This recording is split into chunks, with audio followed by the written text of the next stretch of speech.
You're listening to Bold Hearts, Big Moves, the show for female entrepreneurs who want it all: a thriving business, deep self love, and fulfilling relationships. I'm Erin Anderson, and each week we will dive into how to set stronger boundaries, make empowered choices, and show up in life and business with boldness, authenticity, and heart. Because let's be real, the money you make is directly related to the love that you have for yourself and the strength of your relationships. So if you're ready to lead with love and make those big moves with those bold hearts, let's dive in.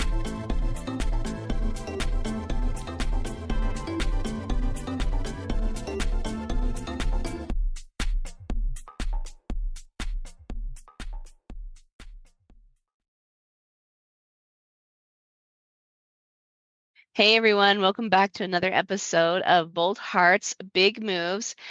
I'm really excited about today's episode. We have with us Elise Elizabeth, and she's an influencer a bit, I think, and on social media and things. So if you go look up Elise Elizabeth, you're going to see our fabulous podcast guest today. But Elisa's story is one that really intrigued me as somebody that I felt like really should be on this podcast, because one of the things I have seen a lot is when somebody is coming from a really difficult situation or even a difficult relationship, they might feel like there's no options, there's nowhere to go, like they can't support themselves, and or even like they might find themselves in the relationship right now trying to build a business, but they're finding all these roadblocks that they're hitting, and it usually comes back down to something with that relationship, right?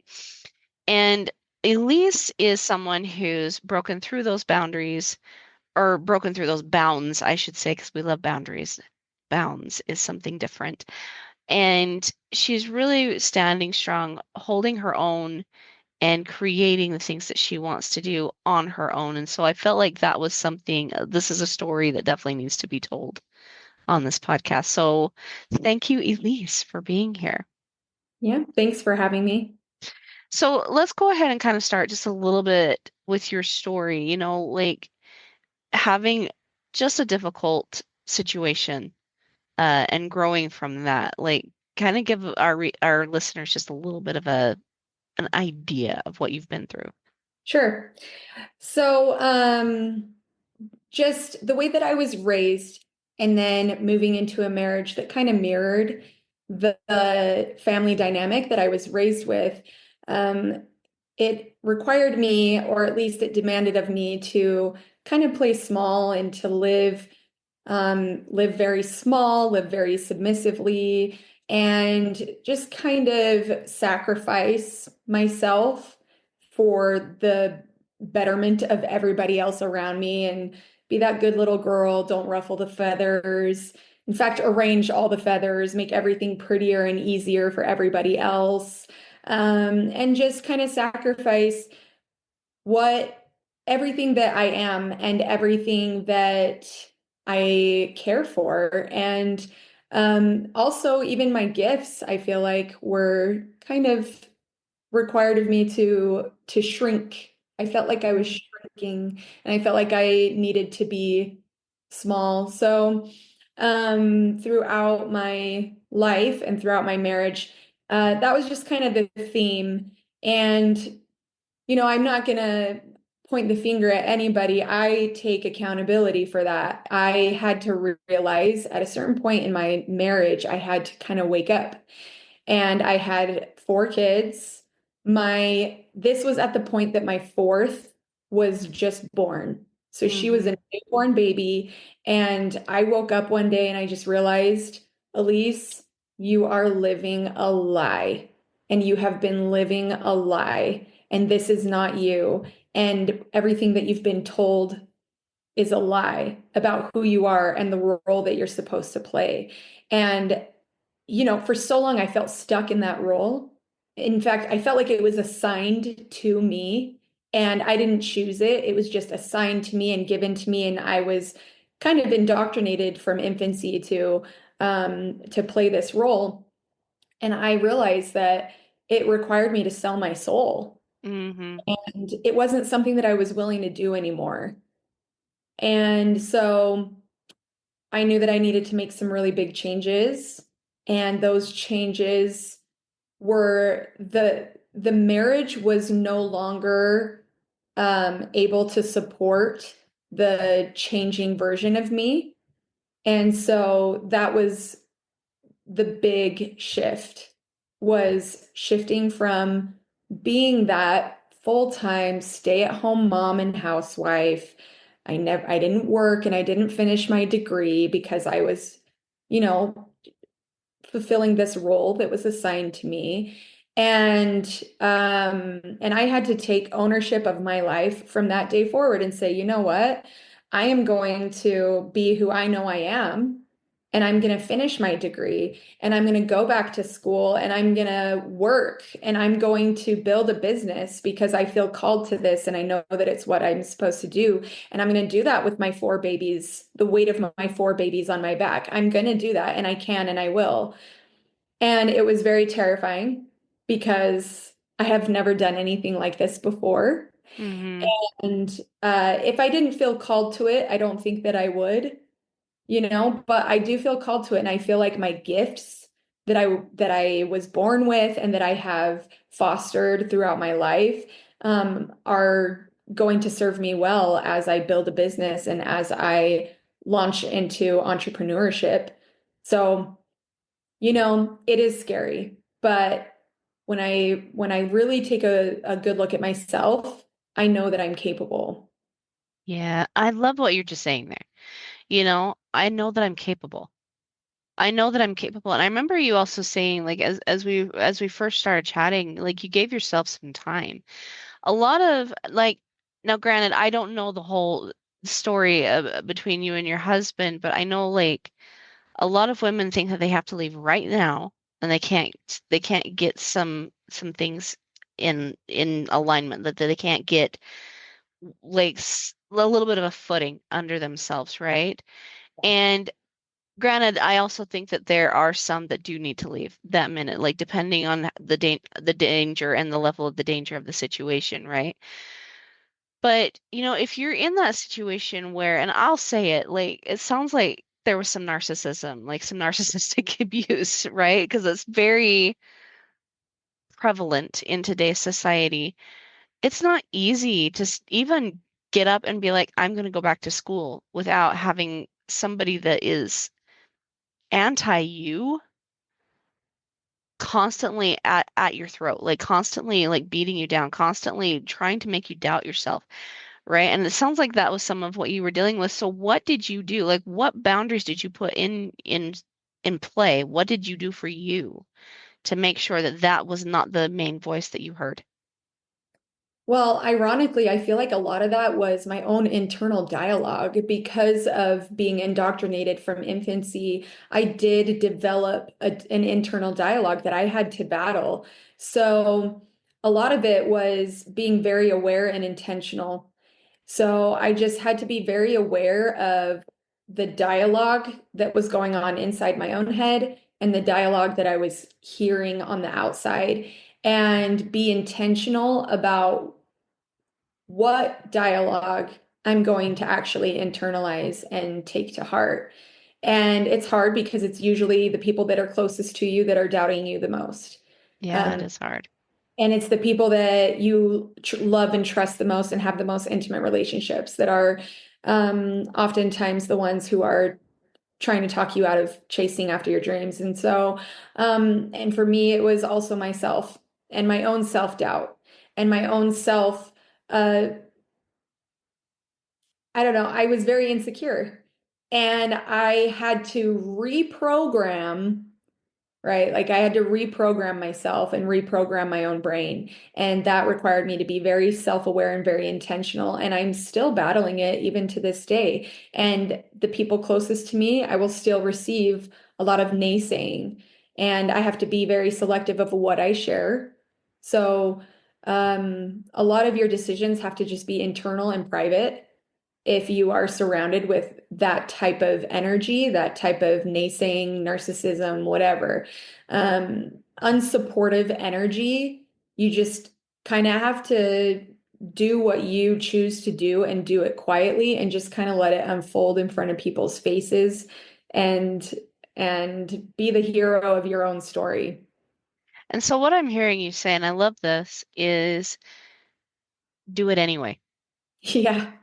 Just do it anyway, right? And like, what a better way to learn to have your own back? Because like, seriously, what did that teach you, right? Do it anyway. Like, it didn't mean you had to go announce it to the world. It didn't mean you had to go announce it to everybody. I'm curious, like, how you decided to pay for things, like were there grants or things like that? Like, I would love to hear that too, because a lot of women are afraid to even go back to school because they don't want to ask their husband for the money, right? Mhm. Because they know exactly what he's going to say. And so, like, how did you even create that for yourself?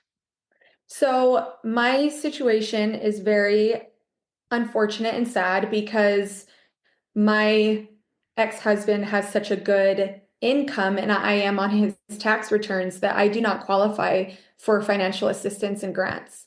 So I put all of my education on credit cards and then like student loans. So you have to be willing to take the financial blow and don't fear it. Because the way that I see it is I am so determined, and the fire that the flame that I have inside of me to succeed, I just know that I will be able to pay off these debts with the future income that I plan to have. So if I just remain determined and remain consistent in my efforts, I'm not afraid of setbacks. I'm not afraid of failures and I'm not afraid of roadblocks. And the finances are one of those roadblocks that you cannot fear it. That is probably the number one fear for most women in leaving situations and trying to create life for themselves is the finances. And you can't fear it. You have to be ready to take that blow and I roll l- with it.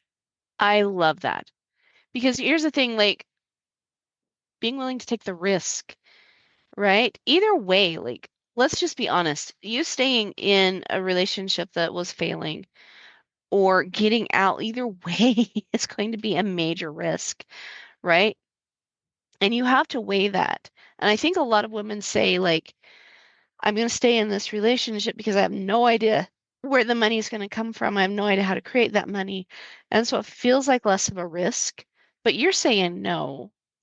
No, I actually like put it on credit cards. I did a financial risk. I made a major financial risk because I was worth it. Yes. And I think that's like one of the hardest decisions for people, women to make, you know? But it's also like one of the key ingredients to launch. Does that make sense? Mhm. Like getting in there, getting like doing what you need to do. And Yeah. this is I think like the powerful conversation that we're having here. It's all about getting in and doing what you need to do, what is required, right? Yes. To get to a certain goal. You recognize number one, I got to do a hard thing, which is letting go of this relationship. That's not easy. It's not easy. You know, even if you are being abused, it's still not easy to leave a relationship.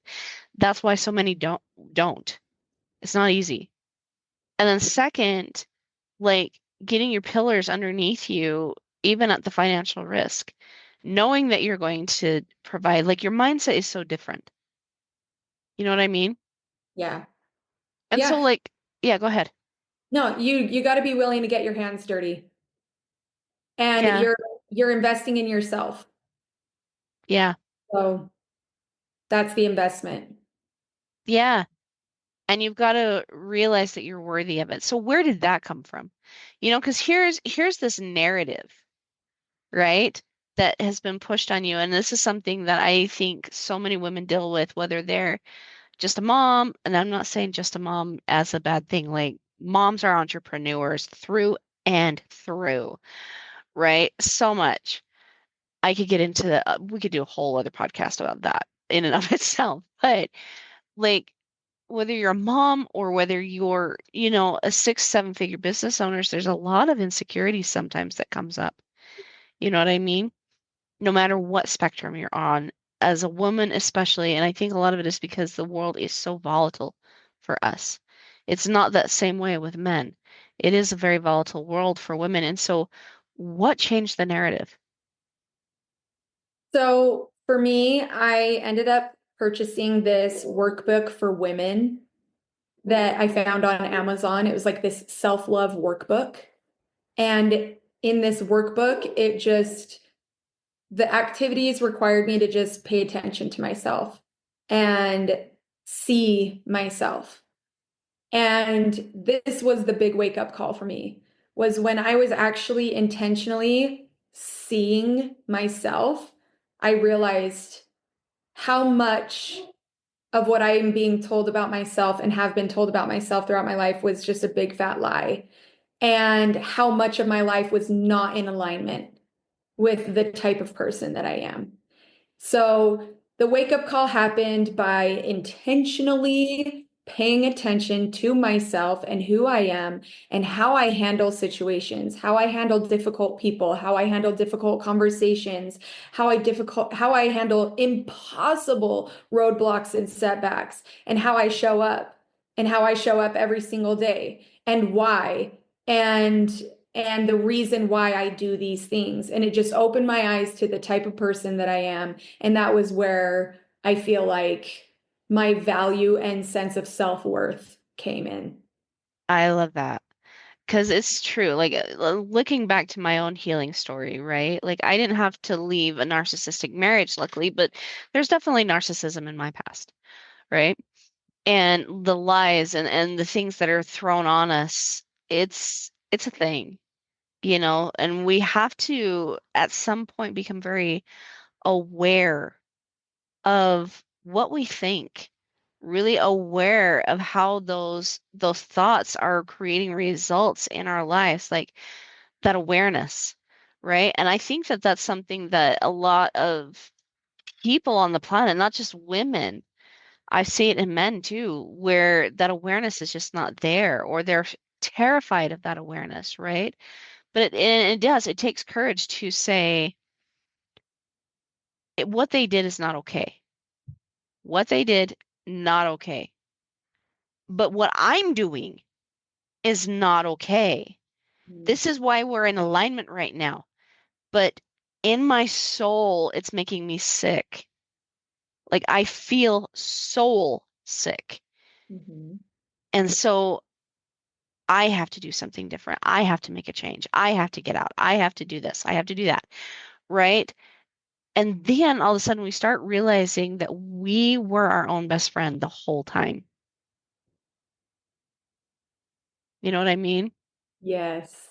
And that's what you're living right now. Like you're even saying like, you went back to school and I think it was for esthetician, right? Yeah. I first did my nail technology schooling, and then a year later went back for my master esthetician license. And now you're going back again to learn about like how to do, mental health and stuff like that, right? Yeah. And like this is what I'm saying too. Like I think the best therapists are the ones that have understood the path, have Yeah. walked it and understood it. You know what I mean? Mhm. And so what a great, great opportunity for you to be able to go forward and help so many other people in who are struggling. You know what I Yeah. mean? Yeah. Yeah, I mean, that's why I'm doing this. That's why I want to get my finish my degree, is because I know what it's like to feel stuck and trapped. And the awesome reality of that is that you are the only one in your own way, and you can Mm-hmm. move out of your own way, and launch. You can launch Mm-hmm. into whatever life that you want to create for yourself and whatever version of yourself you want to be. You just got to be intentional about it and want it bad enough, and have the courage, like you said, to face yourself and face your own demons. And I really look forward to helping women work through those things. I love that. And and the other thing too that I love about this too is nobody else had to validate that for you. You know? Nobody else has had to validate for you the truth. The truth will always validate itself. It'll always prove itself. Always. Right? And so I see like people out there like demanding that somebody tell them they're awesome or demanding that somebody validate their thoughts or demanding this, demanding that. Right? And we even probably saw a little bit of that with these relationships that were so volatile. Right? But when we truly know we don't need outside validation, Mhm. we just get in and we do. We get Mhm. in and we take care of. We get in and we create, right? And so love this story because it's one that's so powerful, and here you are, you're creating more money, you're creating more for yourself. So, like, paint the picture to now. Like, we kind of got the picture before, like, with what you were dealing with and the types of oppression, honestly, you were dealing with, Mhm. right? But what about now? Now that you've chosen yourself, like you've 100% backed yourself, put put some umph behind you. Where Yeah. are you at now? Oh my goodness. I am thriving. My business has doubled since the day that I opened it, and it's continuing to grow. And I just feel so good and so happy. And I honestly feel like I'm living the life of my dreams. There's obviously a lot of things that are still scary. Like I said, like my debts because of school and now my continuing student payments and things like that. Like it is very scary. Those things are It's a scary. little That's daunting. fine. But but I would choose this over continuing on the course that I had chosen for myself at the age of 23 when I first got married. I would choose this any day. Yeah. Well, and you know what's really cool too is like you left financial security so you can find emotional security. But if you actually take a look at what you had financially, you're talking about debt, Mhm. right? But you actually have financial control Yeah, right exactly. now too, right? Back then, yeah, there was all the money. He was very wealthy, right? But then you didn't have control. You weren't able to actually use money in a way that helped you. Right. It was actually used against you, Yes. right? But Mhm. now you're creating it. Yeah, it might be daunting. And I completely understand that. Like, I don't think there's a single entrepreneur out there that hasn't had a little bit of that Yeah. shoot kind of an idea or feeling, et cetera, et cetera. But I think that, just this idea that even financially you're better off Hmm. right now. That's a Yes. major thing. And it's going to keep getting better. Hmm. I love that. Hmm. I love that. And banking on yourself. So what has this taught you about self-trust? Oh, wow. A lot of self-trust is obtained by launching yourself into the unknown and doing the things that terrify you. So for me, I had no idea how I was going to do this. I had no idea if I was going to be able to do this. I thought I was going to have to sell my house. I thought I was going to have to move in with my parents. None of that happened. I just had to launch myself. I had to throw myself into this world that I do not know and I do not understand. But I know that I have the tools to figure things out. When I am faced with a puzzle, I will sit there and I will stare at it and I will find the answers. And I don't see obstacles as a stop sign. I don't see obstacles as, oh, that's where I got to stop. I can't go past that. I see it as more like a maze. And so it's all in the mindset, It right? You is. have to reprogram your mind to say, oh, that's a roadblock. Okay, how do we move around it? and you find a way around it. And if you have never seen somebody before you pave that path, then you're paving that path. And you are the pioneer of your own path and of your own journey and of your own story. And you just got to reprogram your brain. And as you take those steps, you start to gain more and more trust in yourself. And your sense of self-worth starts to grow and flourish. I love that. I'm sitting there thinking about like video game, right? When there's that roadblock, but yet if they go up the roadblock and they get on that, it's like a lightning path, like forward. It like launches them forward, Ah, right? Massive. And it's so like it's true because the thing is like if we feel like we have to dance around, maybe that roadblock is blocking the whole road. The thing is it's about trust, right? Like we don't have to trust somebody who's not trustworthy, but learning to come back to ourselves, learning to be that authentic person and not allowing somebody to hook us into their mental and emotional stories, right? Like this is legitimately what boundaries are. And your first boundary was, I choose me. I choose me over their story. I choose me over their perceptions. I choose me first, right? And look at the blessed journey that you're taking now because of it. Is it complete? No, right? We're still dealing with a few of the roadblocks, like a little bit with the finances and whatnot, but it's coming. It's mhm. coming down the pathway. We know it has to because we're taking the actions for it. Yeah. Yeah. Oh gosh, I love this. I love it. Okay. So Elise, I know you're heading into your oh your degree. Your Yeah. sorry, your therapy degree. My brain just like totally Sure. did that. But okay, so you're heading into your therapy degree, but if people want help from you, like especially if they're wanting to launch, where do they go? Well, I am gonna start women's retreats this year. And I have my first one in May, and then I have my second one in October. And that I would say is a good starting point for women to kind of come into my space, get to know me, get to know what I'm about, and see if we vibe.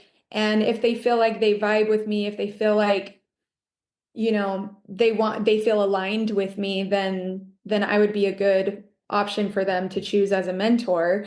And so, yeah, they can sign up for my retreats on my website. And let me tell you something. Like, did Elise do this alone? No. If she for sure had God by her side. Like, I can say that much, right? But like, and the same thing with me, right? Like when I healed, I did it with the love of God, and I still do. Like, he's still very much a part of me. But when I first started, it was me and him. Mhm. 100%. And I can tell you that if you want to really, really understand how to not just like bust through your block, go around the blocks, but actually let the block launch you, right? You've got to know somebody that knows how to play the game. And Mhm. that is the person that started first and foremost with themselves and God. Yeah. That's the case. And that's what Elise is telling you right now, right? So if you're in the space where you're like, okay, time to launch, time to launch. It's time to launch into my business, time to launch into my life, time to launch for me. And you are wondering how to even get started, Elise is definitely going to be the person you want to talk to. So, okay, check out Elise. Any last thoughts for our audience today if they're wanting to launch?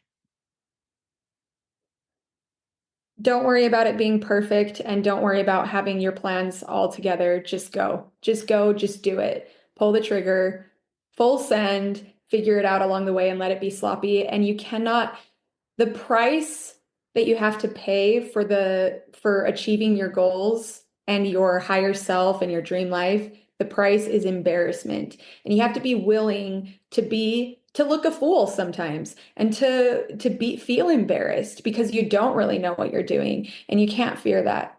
You cannot fear that. And you have to know that what you have to offer, you have to have confidence in that, and you have to know what you have to bring to the table and believe in yourself. And the best way to do that is to just launch yourself into it, get messy.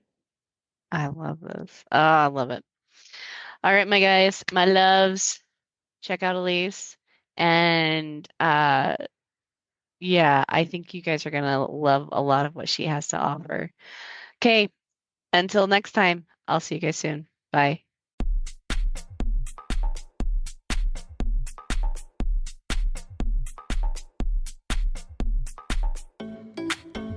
All right, Boundary Boss Babes. I'm super excited that you tuned in with me today. Make sure you tune in again next week as we chat about more Boundary Boss Babe topics. We're going to get into so many other things about how to set boundaries with your business, how to set boundaries with your relationships, so you can truly have the time, the money, and the flexibility that you are seeking. So tune in next week. Make sure you subscribe to this podcast. Let your other Boss Babe friends know about it. And also, if you've got any questions, make sure you submit them into the podcast by clicking on the send us a text message at the bottom of the podcast description. I look forward to seeing you guys next week. See you later, Boss Babes.